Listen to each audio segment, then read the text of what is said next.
My friends, the journey of the empath is one of the most profound paths in the human experience.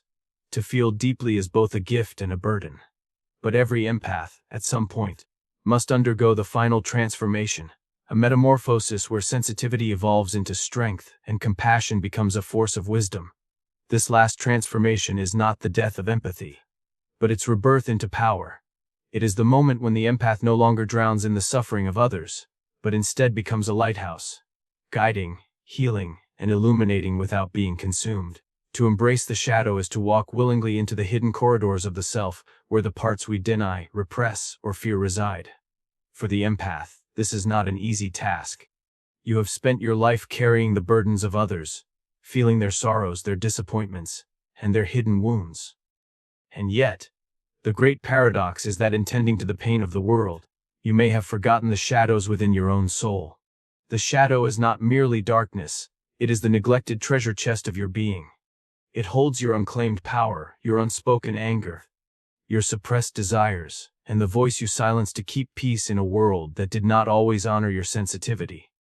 To turn away from the shadow is to remain fragmented, but to face it is to be made whole. The last transformation of the empath demands this courage to look into the mirror and see not only the light of compassion, but also the raw, untamed truths you have buried. You must recognize that your resentment, your exhaustion, and even the moments when you wish to stop feeling so deeply. These are not flaws to be ashamed of, but signs that your soul longs for balance. When you invite the shadow to the table, you reclaim the energy it has locked away. You begin to see that darkness is not your enemy but a teacher, showing you where you have neglected your own needs in service to others. Carl Jung once said, "One does not become enlightened by imagining figures of light, but by making the darkness conscious." This is the key for the empath, to no longer flee from the weight of your own emotions, but to allow them to rise, to be acknowledged, and to be integrated. In this alchemy, what once felt like heaviness becomes fuel for transformation. The rage you feared becomes strength, the sadness you hid becomes depth, and the weakness you believed in becomes resilience. When the empath embraces the shadow, they stop being a vessel for everyone else's suffering, and begin to honor their own truth. And in doing so, they discover that the shadow was never meant to destroy them. It was always the missing half of their light.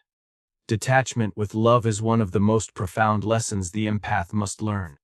And yet it is also one of the most misunderstood.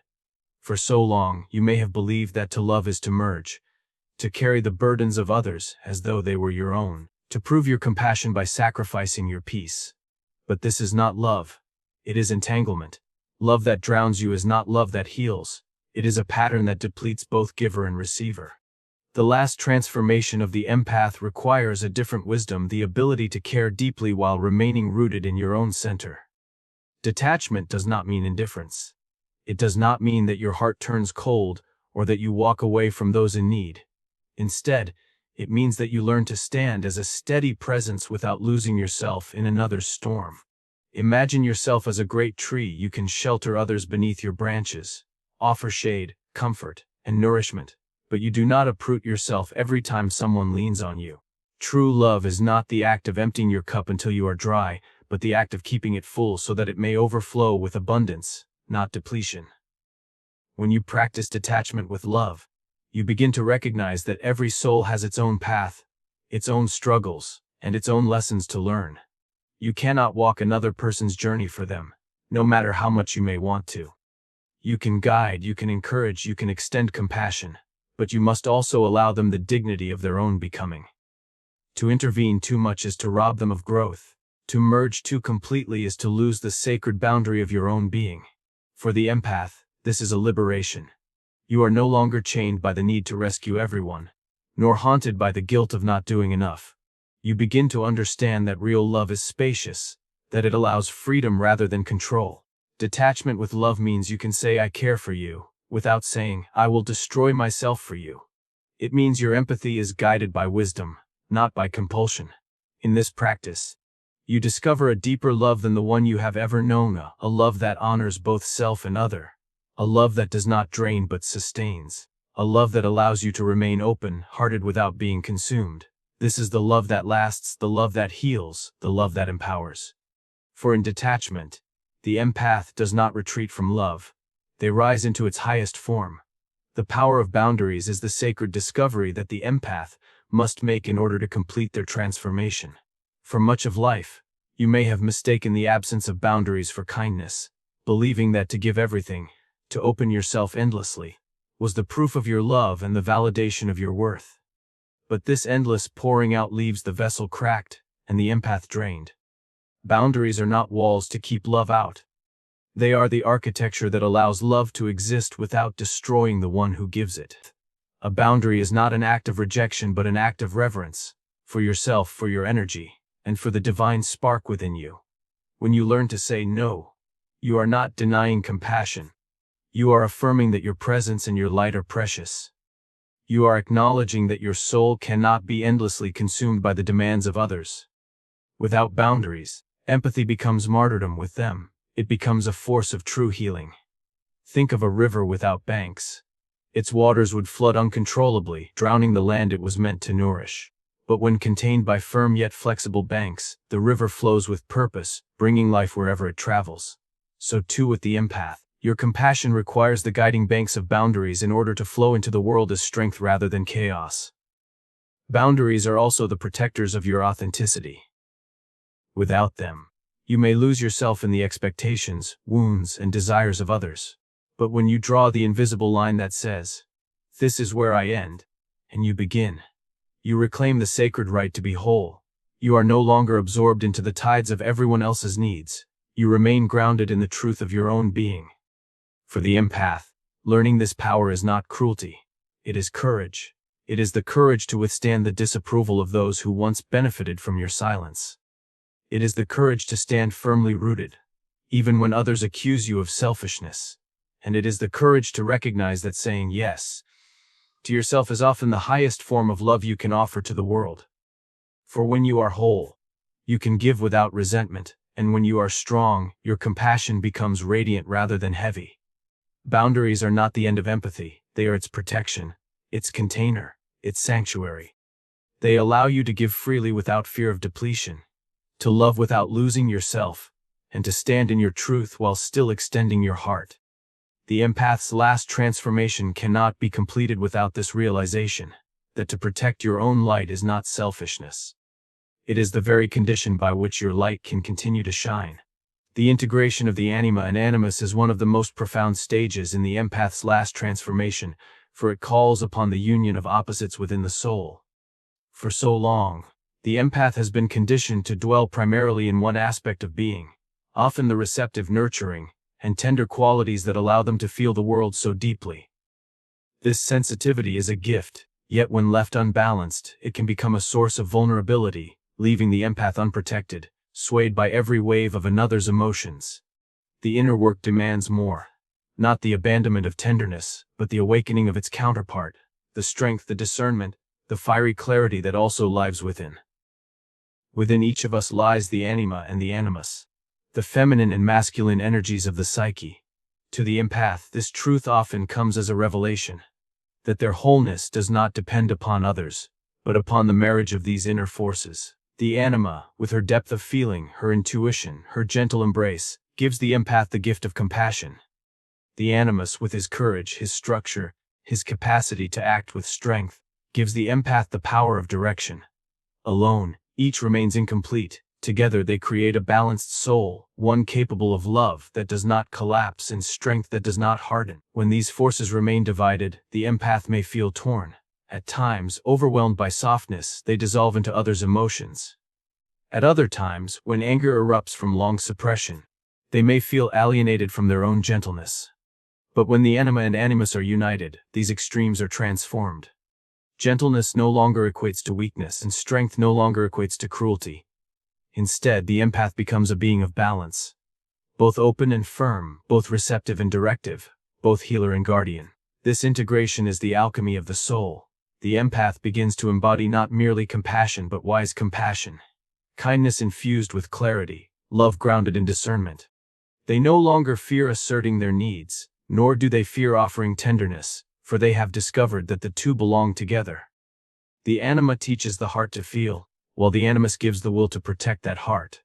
Together, they form a center that is unshackable. To integrate the anima and animus is to step into wholeness, and wholeness is power. It is no longer a life of being swayed by the needs of others, nor a life of defense against the world's wounds, but a life where the empath walks as a complete being, embodying both the soft light of compassion and the sharp flame of truth. It is the recognition that the soul is not divided, but a sacred union, where every aspect has its place. In this union, the empath no longer asks, "Am I too soft? Am I too strong?" Instead, they realize, "I am both, and because of that I am whole." And in this wholeness, the empath transforms into a figure of balance, embodying the archetype of the wise one, whose love is fierce and whose strength is tender. The calling of individuation is the heartbeat of the empath's last transformation, for it is here that the soul begins to remember its true purpose. Not merely to feel the world, but to become whole within itself. All through life, the empath may have been pulled in 1,000 directions, living in fragments of other people's stories, carrying pieces of pain that were never their own. And yet, beneath all of this weight, there has always been a deeper voice whispering, "Become who you are." This is the essence of individuation, the journey back to the center of the self, the discovery of the unshackable ground upon which your true being stands. Individuation does not mean isolation. It is not the rejection of others, nor the denial of connection. Rather, it is the art of reclaiming yourself from the illusions of conformity, from the masks you have worn to belong, and from the endless roles you have played to keep harmony. The empath has often been the caretaker, the peacemaker, the quiet healer in the background. But these roles, while noble, are not the fullness of the self. The calling of individuation demands that you step beyond them. Not to abandon love, but to expand into authenticity. This journey is not always gentle. To individuate is to dismantle illusions, to face the uncomfortable truth that much of what you thought was you, was, in fact, borrowed from others, their expectations, their projections, their needs. Individuation asks you to strip away these layers until only the essence remains. The self that is eternal, untouchable, and radiant. This self is not defined by wounds, nor by service, nor by sacrifice. It simply is. And in its presence, the empath realizes that their true power does not lie in absorbing the world, but in radiating from their own inner wholeness. In answering this call, the empath shifts from living reactively, forever shaped by the moods and wounds of others, to living creatively, shaping life from the depths of their authentic being. No longer bound to please or to prove, the individuated empath becomes free to create, to lead, to love, to stand apart when necessary, and to walk alone if the path demands it. For the self is never truly alone, it is always accompanied by the eternal spark of spirit that dwells within. The calling of individuation is, at its core, the call to sovereignty. It is the moment when the empath no longer asks, "Who do others need me to be?" but instead declares, "This is who I am." It is a reclamation of voice, of vision, presence. And when the empath answers this call, they discover that they were never meant to dissolve into the world. They were meant to bring the fullness of their being into it. Individuation is the courage to live not as an echo, but as an origin. And so, in this stage of the transformation, the empath becomes more than a mirror of others' pain or joy. They become a source, a being who, grounded in wholeness, radiates light that is not borrowed, but born from within. This is the destiny of individuation, to live not as a fragment of the world, but as the embodiment of your own eternal truth. Turning pain into purpose is the alchemy at the heart of the empath's journey. For the empath has walked through fire, silent nights of overwhelm, burdens carried that were never theirs, heartbreak that seemed to split the soul open. And yet, within this breaking lies the seed of transformation. Pain, when resisted, festers into bitterness and despair. But when embraced, understood, and transmuted, it becomes the very source of vision, compassion, and strength. The last transformation of the empath calls for this transmutation, to no longer see suffering as a chain, but as the raw material from which destiny is forged.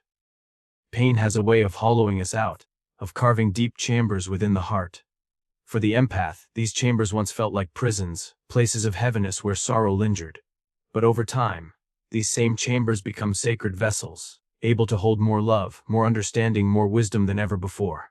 What once felt like emptiness becomes capacity. What once felt like loss becomes depth. Through suffering, the empath gains not only the ability to comfort others, but also the authority to speak from a place of authenticity, for they have known the depths themselves. This transformation is not about romanticizing suffering or glorifying struggle. Pain in itself is not the purpose, it is the teacher. It strips away illusions, it forces us to confront our fragility, and it pushes us to seek meaning beyond survival. The empath's task is to listen to the hidden message inside their wounds. Every tear, every rejection, every betrayal carries within it the possibility of awakening. A call to rise not in spite of the pain but because of it. When pain becomes purpose, it no longer controls the empath, it fuels them. The very experiences that once made them feel powerless now become the foundation of their strength. The abandonment they endured becomes the reason they create spaces of belonging. The silence that once crushed them becomes the reason they give voice to truth. The heartbreak that shattered them becomes the reason they embody unconditional love. Their wounds become wisdom, and their scars become maps for others who are still lost in the dark. It is in this transmutation that the empath discovers their true power, the ability to turn suffering into service, despair into vision, and loss into the kind of compassion that can heal others without losing themselves. This is no longer empathy as passivity, but empathy as creation. Conscious choice to craft meaning where once there was only pain. In this stage of the transformation, the empath finally understands their struggles were not in vain. They were preparation, initiation, and awakening. The fire that burned them was the same fire that purified them. And now, with purpose in their hands, the empath stands as a beacon, no longer a victim of pain, but an alchemist who has turned suffering into light. The archetype of the healer, warrior emerges when the empath's heart, once fragile and unguarded, unites with a strength that has always been waiting in the depths of the soul. For much of life, the empath has known themselves primarily as a healer. Soft, receptive, nurturing, carrying the pain of others with tenderness. Yet healing without strength can lead to sacrifice without balance, a compassion without boundaries, love that gives until there is nothing left. The last transformation demands something more, the awakening of the warrior within. This does not mean that the empath abandons their softness, nor that they trade compassion for cruelty. The warrior is not the destroyer. It is the protector, the guardian of what is sacred, the defender of truth and dignity. When the healer and the warrior unite, the empath becomes a figure of extraordinary power, one who can soothe wounds with love, yet also rise with courage against forces that would seek to exploit, manipulate, or harm. The healer alone may fall into exhaustion, endlessly pouring into others, forgetting themselves. The warrior alone may harden into aggression, losing sight of tenderness. But when they merge, the empath embodies wholeness. The capacity to love fiercely and to protect fiercely. To forgive yet also to say, no. To cradle with gentleness but also to draw the line with unshakable strength. This union transforms empathy into a force that no longer collapses under the weight of the world but stands as a radiant, unmovable presence within it. To embody the healer-warrior archetype is to walk a paradox, to remain open-hearted without being vulnerable to destruction, to remain compassionate without being consumed. It is the realization that healing sometimes requires tenderness, and sometimes requires confrontation. There are moments when a wound must be soothed with kindness, and moments when it must be protected from further harm with fierce boundaries. The healer-warrior knows how to discern the difference, guided not by fear but by wisdom. For the empath, stepping into this archetype is an act of liberation. They no longer carry the false belief that to be spiritual, one must be endlessly accommodating. They no longer confuse love with self-erasure. They rise into a higher truth. The true healing requires strength, and true strength requires love. The warrior within them does not silence their sensitivity, it shields it, allowing it to thrive without collapse. When the empath becomes the healer-warrior, they are no longer merely a vessel for others' pain. They are a force of balance in the world, capable of bringing light into darkness while also standing guard at the threshold of the sacred. They embody an energy that says, I will love you, but I will not let you destroy me. I will forgive you, but I will not allow harm to continue. I will help you heal, but I will not abandon myself. But this archetype is the crown of the empath's evolution. It is the moment when sensitivity ceases to be seen as weakness and is revealed as the very foundation of power. For the healer-warrior knows that the greatest strength is not found in domination, but in the courage to remain tender in a world that has tried to harden the heart. They rise not to conquer, but to protect, to guide, and to embody the union of love and strength that the world so desperately needs. Silence as strength is a truth the empath must eventually encounter, though at first it may feel unfamiliar, even unsettling, for much of life has been mistaken for weakness, for absence, for passivity. The empath, so accustomed to explaining, to justifying, to soothing others with words, may struggle to understand how silence could hold any real power. And yet, in the last transformation, silence becomes not the void of expression but the sanctuary of presence, a wellspring from which clarity and strength emerge. Silence is not an escape from life, it is a descent into the depths where the true self resides. In the stillness, the empath begins to hear the voice beneath all voices. The quiet guidance of the soul, the whispers of intuition that are so easily drowned out by the constant noise of the world. In silence, the empath learns that they are not required to respond to every cry, nor to explain their every boundary, nor to prove the validity of their being. Silence teaches them that their existence is enough, that their presence itself can speak louder than words. This silence is not avoidance. It is not the silence of repression, nor the silence of fear. It is the silence of mastery. The decision to conserve energy, to choose words carefully, to act from wisdom rather than impulse. In this silence, the empath is no longer pulled into every argument, every projection, every demand for explanation. They realize that not all battles require a sword, and not all pain requires immediate fixing. Sometimes the most powerful response is simply to stand still, rooted and calm, while the storm rages around them. In embracing silence, the empath discovers that strength does not always roar. Strength can be the steady gaze that refuses to break. It can be the quiet withdrawal from what no longer serves the soul. It can be the deep breath taken before responding, or the choice not to respond at all. Silence grants the empath the power of discernment, the ability to separate what truly matters from what is merely noise. And yet, silence is not emptiness. In it, the empath finds replenishment. The noise of the world drains them, but the silence of the soul restores them. In silence, their inner world blooms. Insight deepens, intuition sharpens, and the empath reconnects with the sacred essence of being. This silence becomes a fortress of peace, a sanctuary where their sensitivity is not overwhelmed but nourished. The light of the empath is not something they try to create. It is the essence of who they are once all illusions have been stripped away. It is the soul shining through, the eternal self unveiled. This light is not loud, not forceful, not demanding. It is steady, quiet, unshackable, and yet its presence can change lives. Just as sailors steer by a distant glow, others find direction simply by being near the empath who has become whole. Without speaking, without striving, their very being radiates strength, healing, and hope. To become the lighthouse also means to accept solitude, for the lighthouse often stands alone against the vastness of the sea. But this solitude is no longer loneliness. It is sovereignty. The sacred independence of one who has found completeness within. The empath realizes that they no longer need to be everything to everyone, for their worth lies not in what they do but in what they are. Their light is not a performance, it is a state of being. And so, the empath's last transformation ends not in exhaustion but in radiance. They no longer fear the storms, for they have become the anchor in the storm. They no longer fear the darkness, for they have become the light within it. They no longer fear losing themselves, for they have found themselves at last. To be the lighthouse is to fulfill the destiny of the empath.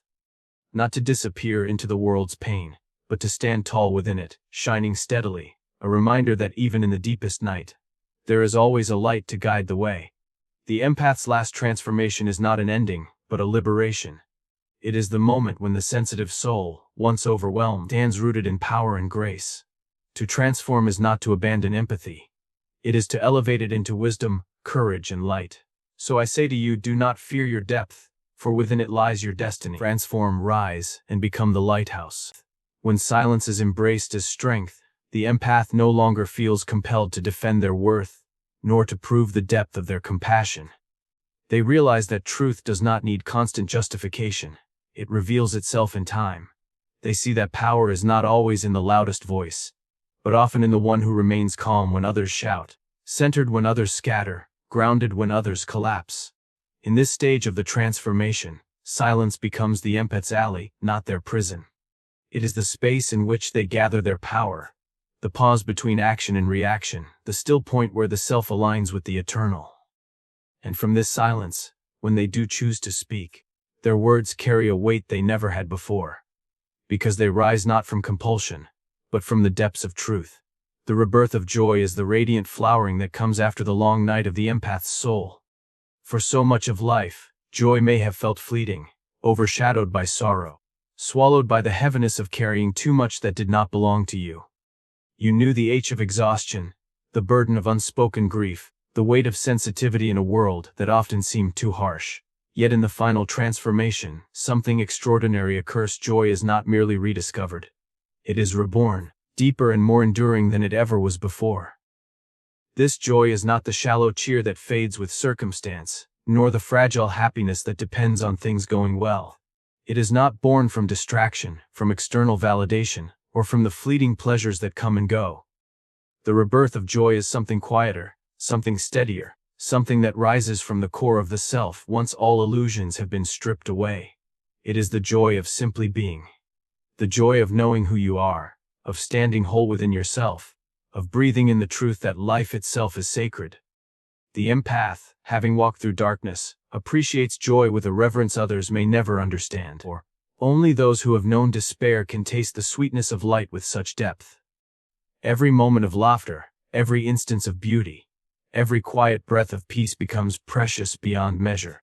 The empath learns that joy is not the denial of sorrow but its counterpart, born from the same deep well of the heart. Where there has been grief, there can be gratitude. Where there has been pain, there can be wonder. The soul that has been hollowed out by suffering becomes the very vessel that can hold joy in its fullest form. This reborn joy does not demand perfection. It thrives even amid imperfections, even in the presence of scars. It is not about escaping the world but about finding the light within it. Within a sunrise, a kind word, a song, or the silence of one's own soul. It is the joy of being alive despite everything, the joy of having endured and yet still being able to love. In this stage of the transformation, joy becomes resilience. It is no longer fragile or conditional. It is a flame that continues to burn even when storms rage, because it is rooted not in circumstance but in the eternal self. The empath, once overwhelmed by life, now carries within them a joy that cannot be taken away, because it is born from the union of shadow and light, suffering and healing, death and rebirth. This joy is freedom. Freedom from the endless cycle of exhaustion. Freedom from the need to prove worth through sacrifice. Freedom from being defined by wounds. It is the freedom to smile without guilt, to dance without fear, to embrace life not as a burden but as a gift. The rebirth of joy is the empath's reward, the flowering of the soul after the long winter, the promise that no amount of darkness can extinguish the light that is reborn within. And so, the empath rises with joy not as a fleeting guest, but as a faithful companion. A joy that whispers, "You have suffered, but you are not broken. You have carried sorrow, but you are not defined by it. You have endured the night, and now the dawn is yours." Becoming the lighthouse is the culmination of the empath's last transformation, the moment when all the trials, wounds, awakenings, and inner reconciliations converge into a single radiant truth. For so long the empath has been tossed upon the waves, absorbing storms not their own, battered by tides of emotion, carrying the sorrows of others while struggling to stay afloat themselves. But in the final stage, the empath no longer drifts as a fragile vessel. They rise as the lighthouse itself, anchored, steadfast, a beacon of light in the dark sea of human existence. To become the lighthouse is not to deny sensitivity, nor to numb the heart against pain. It is to stand so firmly rooted in the self that sensitivity no longer drowns, but illuminates. The lighthouse does not chase after ships, nor does it fling itself into the storm to prove its worth. It simply shines. It offers guidance, hope, and direction, but it does not abandon its foundation to rescue those lost at sea. The empath, too, learns this truth, that their role is not to dissolve into the suffering of others, but to remain steady, so that others may find their own way. This stage is the transformation of identity. The empath is no longer merely a mirror of others' emotions, nor a vessel of endless sacrifice. They have integrated shadow and light, strength and tenderness, silence and voice. They have learned detachment without indifference, boundaries without fear, compassion without collapse. And now, as the lighthouse, they embody all of these truths at once. They are not swayed by every wave, because their roots go deep into the bedrock of their being.